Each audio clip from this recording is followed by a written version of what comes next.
साथियों, एक म्यूजियम सिर्फ चीजों या दस्तावेजों को संग्रहित करके रखने और दिखने पर भी का माध्यम नहीं होता।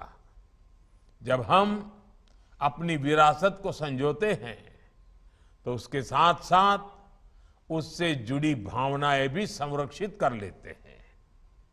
जब हम देश भर में बन रहे आदिवासी स्वतंत्रता सेनानी संग्रहालयों को देखते हैं तो पता चलता है कि भारत के स्वतंत्रता संग्राम में हमारे वीर आदिवासी नायक नायिकाओं का कितना बड़ा योगदान था।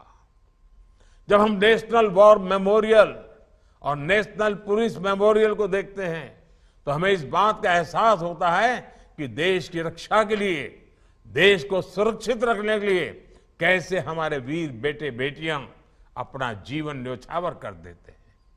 जब हम प्रधानमंत्री संग्रहालय को देखते हैं तो हमें लोकतंत्र की शक्ति का पता चलता है। हमारे देश की 75 वर्षों की यात्रा की झलक मिलती है।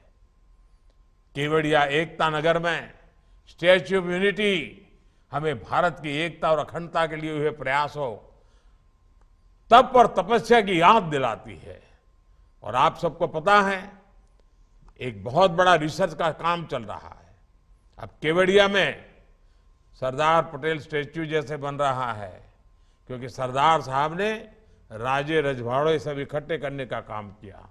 तो वहीं पर जो राजे रजवाड़े देश के, जिन्होंने भारत की एकता और अखंडता के लिए अपने राज शासन दे दिए, उनका भी एक म्यूजियम हम बना रहे हैं।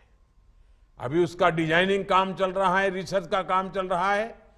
उसके कारण पहले राजे रजवाड़े कैसे हुआ करते थे, क्या क्या करते थे, कितना बड़ा देश समाज का भला करने का काम किया था, और उसी को सरदार साहब के नेतृत्व में देश की एकता के लिए कैसे, यानी पूरा चक्र एकता नगर में कोई जाएगा तो राजे रजवाड़े से लेकर के सरदार साहब तक की यात्रा में किस प्रकार के भारत का एकीकरण हुआ, वो काम वहां हो रहा है और रिसर्च का काम चल रहा है।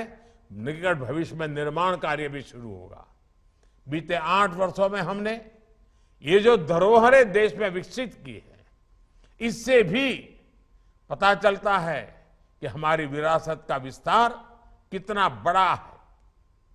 मुझे विश्वास है लोथल में बन रहा नेशनल मैरीटाइम म्यूजियम भी सभी भारतीयों को अपनी समुद्री विरासत को लेकर गर्व से भर देगा।